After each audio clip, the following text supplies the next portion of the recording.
हमारे साथ अभी नाथद्वारा के विधायक विश्वराज सिंह जी मेवाड़ हैं। सर, स्वागत है आपका वीडी टीवी में।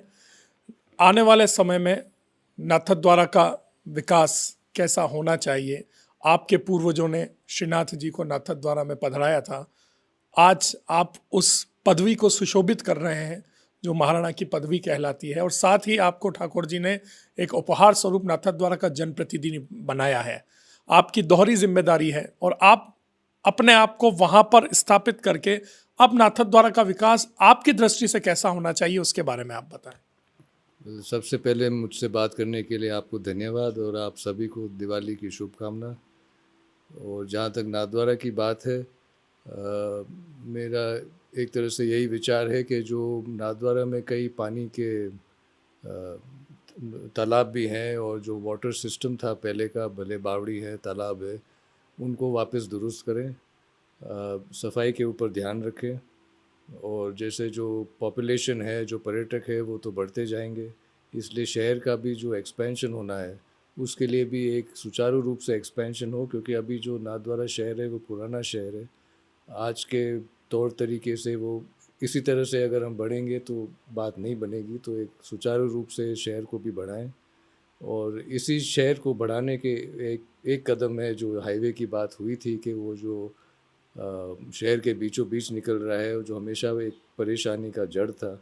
और अभी भी जैसे वाटर सप्लाई की बात है, वो नेशनल हाईवे से परमिशन लेना पड़ता था, उसके लिए काफ़ी देरी हो गई। और तो ये सब जो एक तो मुसीबत भी है, वो बीच में अगर हाईवे आए और ये जो काम करने में भी कभी बाधा आते हैं वो भी हट जाएगा। तो ये एक कदम है। दूसरा है बावड़ियों और तालाबों का, और तीसरा है कि आगे के लिए करीब 25-50 साल आगे सोच के शहर किस तरह से बढ़ाया जाए, उसका भी एक प्लान। और मेरा तो यही है कि नाथद्वारा का केंद्र श्रीनाथ जी हमेशा होना चाहिए, और जो भी लोग नाथद्वारा आएँ वो दर्शन के लिए ज़रूर आएँ। सर, आपने हाईवे की बात कही अभी। अल्टरनेट व्यवस्था जो नाथद्वारा के शहर के बीच में से हाईवे निकल रहा है, उसको लेकर आप प्रयासरत हैं, महारानी साहब प्रयासरत हैं, और आपने शायद नितिन जी गडकरी से मुलाकात भी की, एक वहाँ से कोई लेटर भी जारी हुआ है। क्या स्वरूप रहेगा और कहाँ से निकलने वाला है, इसका कोई जानकारी आप हमें दें। कहाँ से निकलने वाला है ये तो केंद्र सरकार और नेशनल हाईवे वो अपने स्टडी करके, सर्वे करके वो तय करेंगे कहाँ से निकलेगा, लेकिन ये शहर के बीचों बीच तो नहीं होएगा। शहर के बीचों बीच नहीं होगा, लेकिन आने वाले समय में हम नाथद्वारा में एक नया हाईवे देख सकते हैं जो बाईपास के रूप में नाथद्वारा से निकलेगा। दैट इज़ वन ऑब्जेक्टिव कि वो बाईपास हो, तो जो ज़्यादा सर ये जो कमर्शियल ट्रैफिक होती है जो आजकल शहर के बीचों बीच जा रही है, जिसकी कोई ज़रूरत नहीं है, वो सब क्योंकि आजकल हाईवे बन रहे हैं, ज़्यादा लोग बाई रोड ट्रैवल करते हैं, तो बाईपास की तो ज़रूरत और भी बढ़ गई है। सर, एक नाथुवास तालाब है जिसको लेकर अभी हाईकोर्ट ने एक बड़ा आदेश दिया है, जिसमें अतिक्रमण को लेकर हाईकोर्ट ने बहुत सख्त रुख अपनाया है और नगर पालिका को उसमें बहुत फटकार भी उन्होंने लगाई है। किस्में चेंज कर दी गई पुराने समय में जमीनों की, और वहाँ अतिक्रमण हो गए। आज नाथुवास तालाब जो है अपने अस्तित्व की लड़ाई लड़ रहा है। आप पर्यावरण को लेकर काफ़ी संजीदा हैं। आपकी कई इंटरव्यूज़ हमने सुने हैं जिसमें आपका पहला मुद्दा पर्यावरण को बचाने का रहता है। नाथुवास तालाब को बचाने के लिए आपका क्या?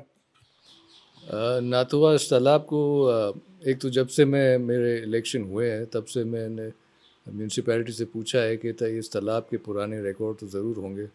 पुराना पहले ये तालाब था कैसे, क्योंकि ये साफ नज़र से हम देख सकते हैं कि ये तालाब ऐसे तो हो ही नहीं सकता है कि पुराने ज़माने से ऐसे ही चला आ रहा हो।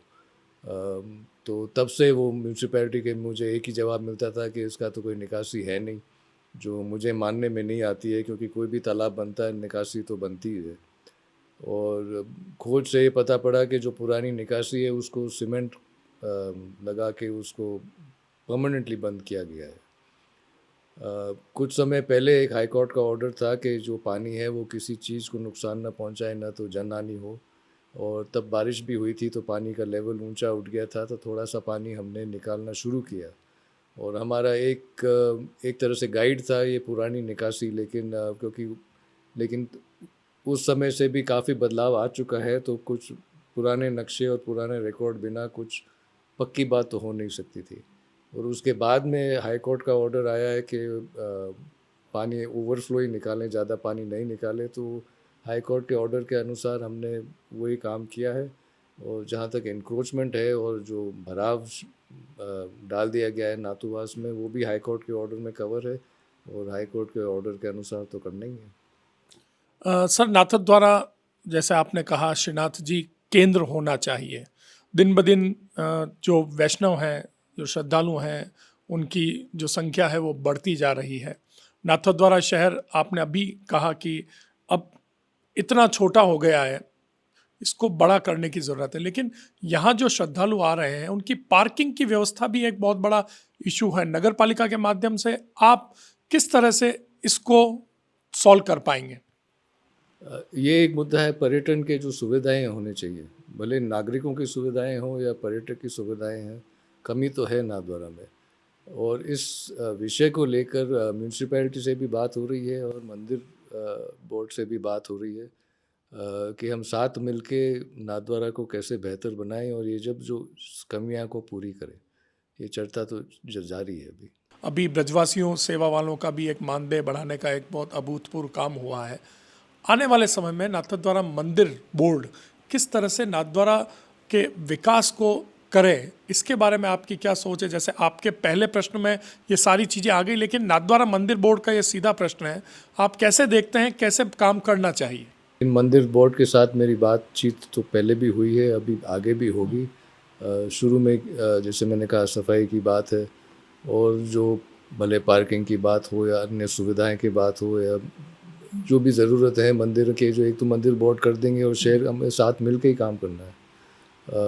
तो it is as partners rather than being part of the board. आज के दिन में तो यही स्थिति है। सर, अब विश्वराज सिंह जी से हमने बात कर ली है, अब हम महाराणा साहब से बात करना चाहेंगे। महाराणा साहब, राजसमंद झील आपके पूर्वजों की देन है।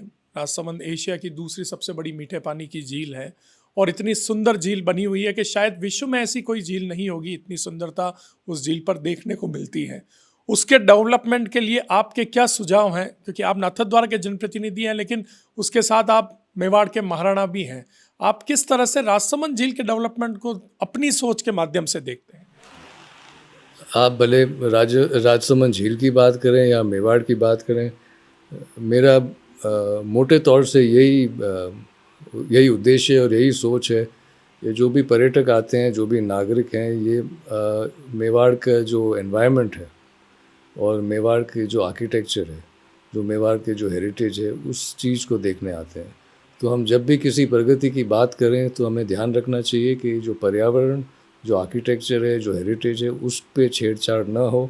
नहीं तो बात यही हुई कि जो लोग देखना चाह रहे हैं आप उसी को तोड़ रहे हैं, तो फिर ये तो एक तरह से बेवकूफ़ी की बात हो गई। और हमारे पास एक उदाहरण है उदयपुर, जहाँ हमने इतना प्रगति के नाम पे इतना नुकसान किया है कि जो भले पर्यावरण हो, भले आर्किटेक्चर हो, अब आप देख सकते हैं क्या हालत है उदयपुर की। और सुनने में आया कि और भी ये मिसडायरेक्टेड डेवलपमेंट हो रहा है। तो इस दिशा में दूसरी जगह न जाएं। हमें डेवलपमेंट तो करना है, लेकिन सोच समझ के करना है। एक उदयपुर में इतने फॉरेन टूरिस्ट आते हैं, वो यहाँ से कुंभलगढ़ जाते हैं, लेकिन बीच में वो नाथद्वारा और कांकरोली दोनों को ड्रॉप कर देते हैं, क्योंकि अंदर से ही वो जो रूट है। इस बारे में आप किस तरह से इनको डाइवर्ट करने का कोई प्लान आप बता सकते हैं? जो नाथद्वारा, कांकरोली, चारभुजा, इसके साथ कुंभलगढ़ जुड़ जाए तो ये फॉरेन टूरिस्ट जो आ रहे हैं उनका एक नया सर्किट बन के डेवलप हो जाए और यहाँ से नाथद्वारा और कांकरोली के बाशिंदों को भी फायदा हो। एक तरह से कुंभलगढ़, जो टूरिस्ट कुंभलगढ़ जाएंगे और जो नाथद्वारा जाएंगे, मेरे ख्याल से उन पर्यटकों में भी थोड़ा डिफरेंस होगा। क्योंकि भले नाथद्वारा हो, कांकरोली हो, चारभुजा जी हो, वो एक धार्मिक लोग होंगे जिनको पे आस्था है, वो लोग जाएंगे। और कुंभलगढ़ एक तरह से हिस्टोरिकल और मोर जनरल अट्रैक्शन है कि सब तरह के लोग कुंभलगढ़ जाना चाहेंगे। तो मेरे ख्याल से उन्हीं टूरिस्ट को जो कुंभलगढ़ जाएंगे, ज़रूरी नहीं है कि वो नाथद्वारा में इंटरेस्ट रखें।